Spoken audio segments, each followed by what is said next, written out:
오늘 아침에 이 불가능을 이기는 믿음이라는 제목으로 말씀 나누도록 하겠습니다. 요즘에 정말 컴퓨터 기술이 많이 발전했죠.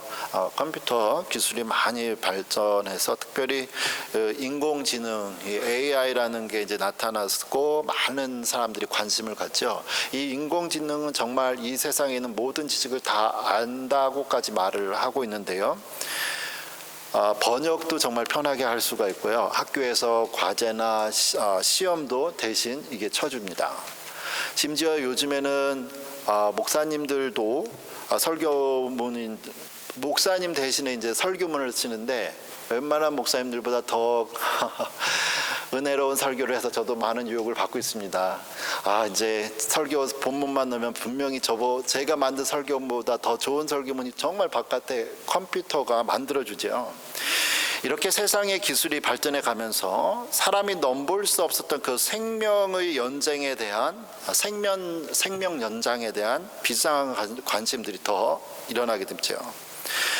원래부터 인류는 어떻게 하면 더 오래 건강하게 살 수 있을지를 연구해 왔습니다. 심지어 사람이 죽지 않고 영원히 살 수 있는 방법도 옛날부터 알아보고 있었죠.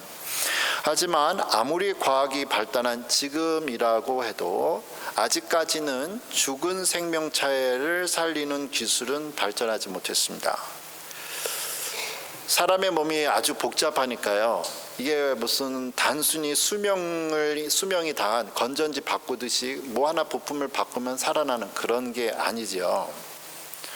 그래서 사람이 죽기까지 전에는 정말 모든 최선을 다해서 살리려고 온갖 노력을 다 하지만 일단 숨이 멈추고 심장이 뛰지 않으면 모든 걸 다 중단합니다. 이제 사람이 할 수 있는 모든 일을 다 했기 때문입니다. 그런데 오늘 설교 본문을 보면 죽은 사람을 포기하지 않고 살린 내용이 있습니다. 예수님이 아니었어요. 이 사람은 베드로였습니다. 베드로가 죽은 이 과부 도르가 다비다라고 하는 사람을 기도로 살려냈죠. 예루살렘 교회에 이제 핍박이 가득해서 예루살렘에 살고 있던 성도들이 다 피난 가죠. 도망갑니다. 사도들만 빼고. 그리고 사도들만 남아 있었는데 예루살렘에 남아 있었는데 이 사도들이 흩어져 있는 성도들이 어떻게 살고 있는지 궁금하고 안보를 위해서 이제 베드로가 주변 지역을 방문합니다. 그 내용이 사도행전 9장 32절인데요. 그때에 베드로가 사방으로 두루 다니다가 루다에 사는 이제 지명이죠. 루다에 사는 성도들에게도 내려갔다고 하고 있습니다.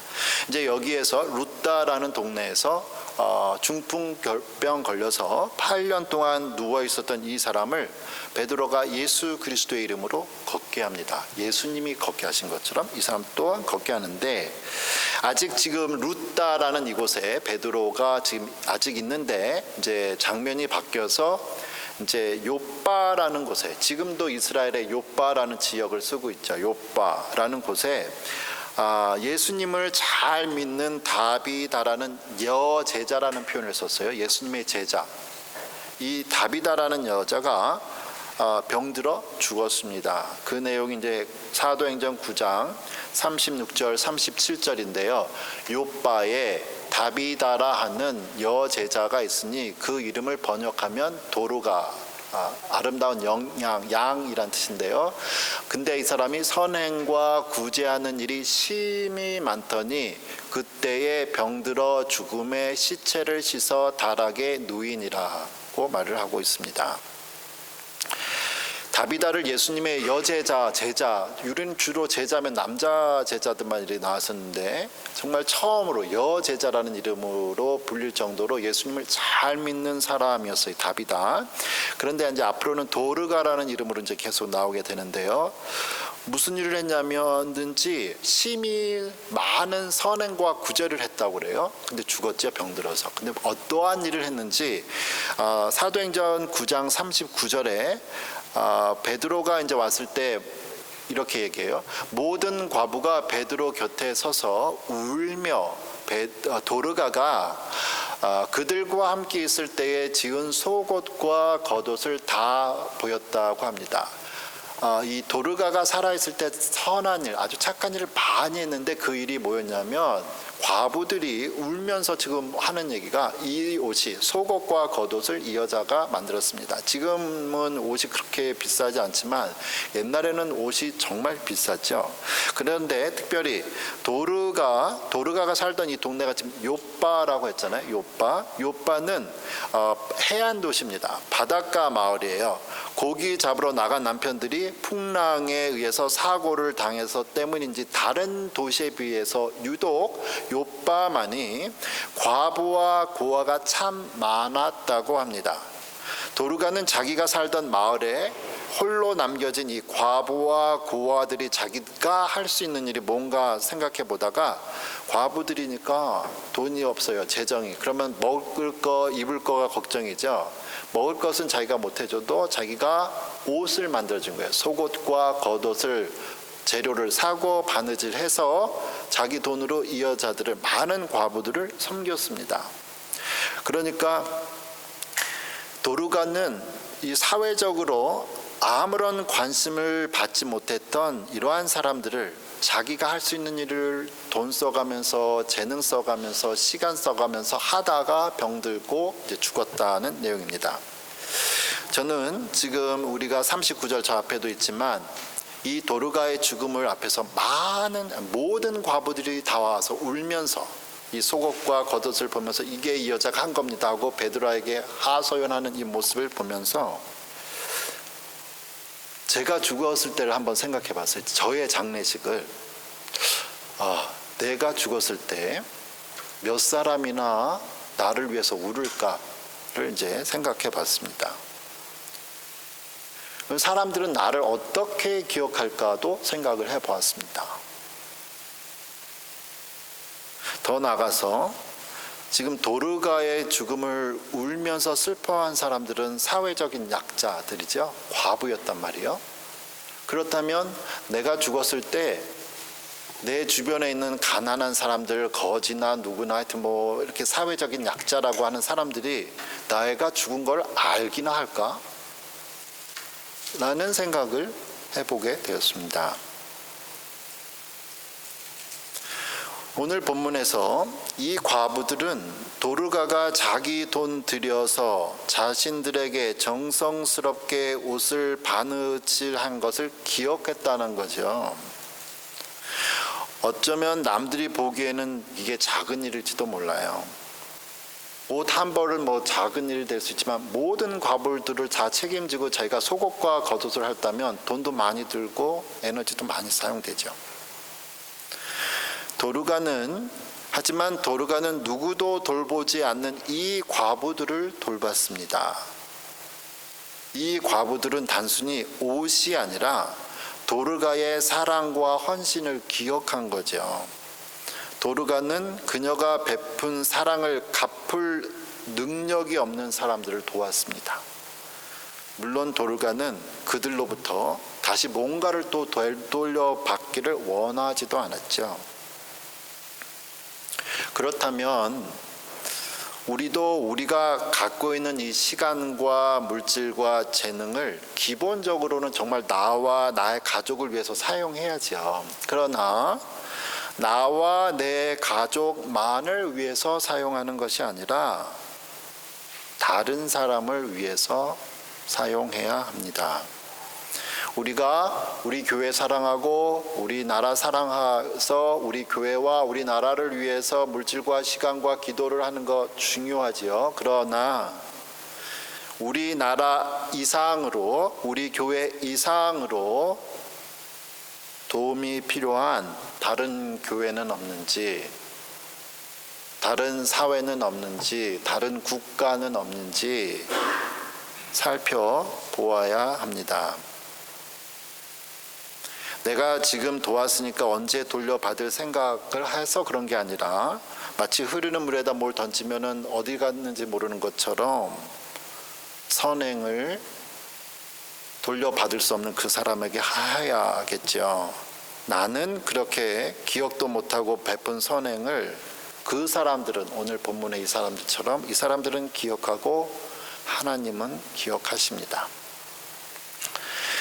이렇게 도르가가 무슨 일을 했는지 기억했던 사람들은 이제 도르가를 위해 장례식을 이제 치르면 돼요. 그렇죠?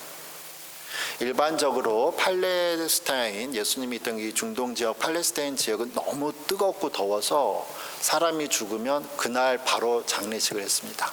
예수님이 죽으셨을 때도 바로 장례식 했잖아요. 그래서 24시간 안에 장례식을 치루었습니다. 그게 지금까지도 유대인들은 습관이 되어 있어요. 그런데 그러면 이 사람이 죽었으니까 빨리 장례를 치러야 될 거 아니에요. 근데 그날 바로 장례를 치르지 않고 도르가의 시체를 잘 씻어서 다락방에 올려놨다고 해요. 사도행전 9장 37에서 38절에 그렇게 말을 하죠. 그때의 병들의 죽음에 시체를 씻어 다락에 놓였고요. 38절 우리가 이제 오늘 볼 건데요. 룻다가 욥바에서 가까운지라 제자들이 베드로가 거기 있음을 듣고 두 사람을 보내어 지체 말고 와달라고 간청하였다. 왜 와달라고 했을까요? 욥바에 서 있던 이 지금 루디아는 지금 룻바에 있죠. 욥바에 있던 사람이 지금 룻다에 있는 베드로를 빨리 오세요라고 했잖아요. 그러면서 가까이 있다고 했어요. 베드로가 있는 곳과 지금 도르가가 있는 곳이 가깝다고 했는데 사실은 가까운 거리가 아니에요. 22km입니다. 22km는 걸어서 한 4시간, 5시간 쉬지 않고 걸면 5시간 걸리는 거리가 22km 정도예요. 가까운 거리가 아닙니다. 물론 예루살렘보다는 가깝죠. 예루살렘은 거의 한 60km 떨어져 있었거든요. 그런데 지금 베드로가 타 지역에 있는 성도들 보다가 하필이면 갔는데 그나마 가깝죠. 가까워요. 근데 5시간 거리란 말이에요. 왕복은 10시간이에요. 하루 종일 갔다가 왔다가 10시간 걸을 수 있는 사람 없잖아요. 10시간 먼 거리인데 그럼에도 불구하고 가깝다고 성경이 말한 거는 이거는 제 생각이에요. 이건 제 생각엔 먼 거리를 갈 때요. 사랑하는 사람을 만날 때는 정말 먼 거리도 정말 쉽게 가죠. 금방 가죠. 그런 마음이 아니었을까. 너무 급해서 다비다를 살려달라고 도르가 살려달라고 급한 마음에 빨리 간 거죠. 멀게 느껴지지 않았습니다. 그러니까 가게 됐는데요. 도르가를 기억하고 있던 사람들은 도르가의 죽음을 슬퍼하면서도 마지막 희망을 포기하지 않았다는 거예요. 죽었어요. 지금 사람이 가는데 5시간 걸려요. 죽은 사람이 살아날 수 있는 가능성이 혹여 있다고 해도 5시간 오고 가면 10시간이에요. 그죠? 근데 이 사람들은 희망을 놓지 않았습니다. 살리고 싶었습니다. 너무 귀한 사람을 살리고 싶은 거죠. 그래서 그러한 믿음을 가지고 사람은 지금 죽었는데 죽은 거 확인했는데 시체까지 다 씻었는데 그래도 한번 베드로가 옆에 왔다고 하니까 5시간 걸려서 살려달라고 가는 거예요. 놀라운 믿음이죠. 그리고 베드로도 그 이야기를 듣고 또 오는데 5시간, 죽은 지 10시간 이상이 지금 지났습니다. 그러면 이 사람은 죽은 게 확실한 거예요. 지금 죽은 게 확실해요. 그럼 죽은 사람 앞에서 이제 다 늦었으니까 우리 장례식 준비합시다 라고 할 수도 있죠. 그런데 여자들이 나와서 모든 과부들이 나와서 울면서 얘기했잖아요. 이 사람이 우리를 위해서 이렇게 착한 일을 했습니다 라는 이야기를 지금 들었어요. 그리고 사도행전 9장 40절 42절에 이렇게 말합니다. 베드로가 사람을 다 보내고 무릎을 꿇고 기도하고 돌이켜 시체를 향하여 이르되 다비다야 일어나라 하니 그가 눈을 떠 베드로를 보고 일어나 앉은지라 베드로가 손을 내밀어 일으키고 성도들과 과부들을 불러들여 그가 살아난 것을 보이니 온 욥바 사람이 알고 많은 사람이 주를 믿더라. 지금 도르가가 죽은 지 최소한 10시간 이상은 됐어요.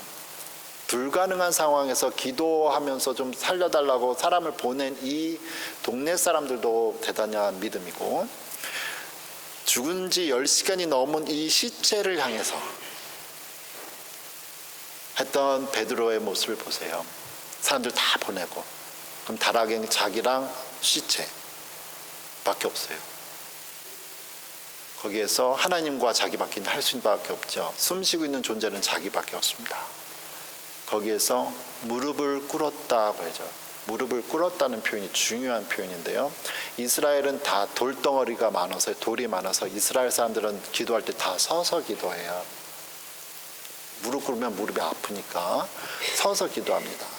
무릎을 꿇었다는 건 보통 간절한 표현이 아니죠. 간절히, 예수님도 무릎 꿇고 간절히 마지막 날 기도하셨는데 간절히 기도하는 그러한 모습을 보여주고 있습니다. 기도하면서 그 순간, 찰나의 순간이지만 많은 생각들이 오고 가지 않았을까라는 생각을 이제 제가 해보게 되는데요. 예수님이 죽은 사람을 이제 3번 살리셨죠. 한 번은 12살 된 소녀를 살리신 적이 있습니다. 이미 다 죽었는데 예수님이 사람들 다 내보내고 소녀의 부모님과 예수님의 세 제자만 놓고서 이 죽은 시체 소녀를 향해서 달리다굼 이렇게 말씀하시죠. 그 뜻은 소녀야 일어나라, 소녀야 일어나라. 근데 벌떡 일어났단 말이죠. 일어났습니다. 그리고 한 번은 또 예수님이 죽은 지 나흘이나 돼서 시체 썩는 냄새가 나는 나사로를 향해서 나사로야 나오라 하고 명령하셨습니다. 그랬더니 썩은 시체가 살아나서 살도 다시 온전해져서 걸어 나오는, 무덤에서 걸어 나온 사건이 있었습니다. 베드로도 지금 많은 기적을 자기도 일으켰어요. 방금 전에도 8년 중풍 걸린 사람을 예수님의 이름으로 걷게 했죠. 하지만 아직까지 베드로도 죽은 사람을 살려내 본 적은 없습니다. 베드로가 이렇게 간절히 기도해서 사람을 살려냈다, 고쳤다는 내용도 없죠. 지나갈 때 일어나라 말만 하면 일어났단 말이에요, 그 기적이. 근데 지금은 심각한 어려운 상황, 그래서 자기도 열심히 기도하고 무릎을 꿇고 기도하고 있습니다. 그리고 사람이 없이 지금 바깥에 있죠. 이때 밖에 있는 사람들은 도대체 베드로가 저 안에서 뭐하나 숨지고 기다리고 있었을 것 같아요. 그럼 베드로가 자기도 속으로 하나님 다비다를 좀 살려주세요 하고 속으로 기도할 수도 있었습니다. 왜? 큰 소리로 얘기했는데 안 살아나면 자기 어떻게 돼요? 그냥 저 속으로. 그렇게 해서 살아나지 못하면 하나님이 이게 뜻이 아닌가 봐요. 장례 치러야겠어요. 이렇게 얘기해도 뭐 상관없어요. 최선을 다했으니까. 그런데 이 사람은 다비다를 향해서, 시체를 향해서 하는 말이 다비다야 일어나라 하고 명령까지 해요. 밖에 있던 사람들이 다 들었죠. 놀라운 일이 일어났습니다. 바깥에서는 이게 뭔 소리? 다비다야 일어나라? 그리고 우리가 아는 대로 그가 살아났고 많은 사람들이 예수님을 믿게 되는 일이 일어납니다. 오늘 설교 본문에서 우리는 죽음이라는 모든 희망이 사라진 상황에서 하나님께서 다시 살리신 것을 포기하지 않고 베드로를 찾았던 이 사람들의 믿음을 보았습니다. 또 죽은 지 10시간은 넘었는데 이 넘은 시체 앞에서 간절히 기도하며 살아나라고 명령하는 베드로의 믿음의 모습을 보았습니다. 오늘 본문의 사건은 우리 삶 가운데서 아주 희망이 없어 보이는 그러한 상황에서도 하나님을 간절히 찾고 기도하라고 믿음과 희망을 다시 한번 주고 있습니다. 한 5년 전, 6년 전 일인데요. 제가 아는 그 한국 분인데, 여자분인데 미국에 와서 이제 석사, 박사 과정을 이제 공부했습니다. 이분이 어렵게 박사과정 이제 다 하고 이제 마지막 이제 시험을 봐야 되는데요. 시험을 치르는 동안 그분을 이제 5년 동안 담당했던 교수님께서 마지막 시험을 보고서 이제 꼬투리를 잡죠. 영무 이게 문법이 이게 뭐니? 문법이 이게 뭐냐? 박사가 되는데 이게 문법이 이게 뭐냐? 문과 계통이었는데요. 그래서 불합격이 된 거예요. 이분이 이제 아니 영어 실력이 아니고 영어 문법이 하루아침에 되는 것도 아니고 지난 5년 동안 본인의 그 영문 실력을 매일같이 페이퍼 보마 쓰면 하면서 계속 지난 5년 동안 얘기를 해도 되는데 5년 동안 아무 얘기 없다가 마지막 시험 보고 나서 그 채점 가지고 내용도 아니고 문법이 너무 안 좋다 야 다시 해. 그러면 문법이 하루아침에 되는 게 아니잖아요. 영문법이. 그래서 이분이 아이들 키워가면서 밤에는 공부하고 낮에도 일하면서 공부하면서 정신없이 했는데 울면서 저한테 그러더라고요. 어떻게 그럴 수 있냐. 저도 답답하죠. 그 얘기 들었던 다른 그 교수님들도 이건 너무한 거 아닌가?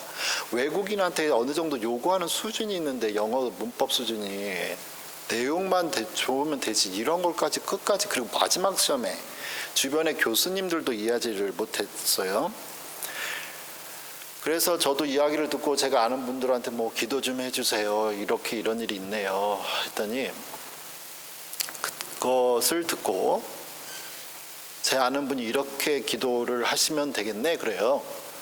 아 그러면 제 시험 보는 날 선생님 그 채점하는 선생님이 교수가 아니고 다른 사람이 하면 되겠네요 그러는 거예요.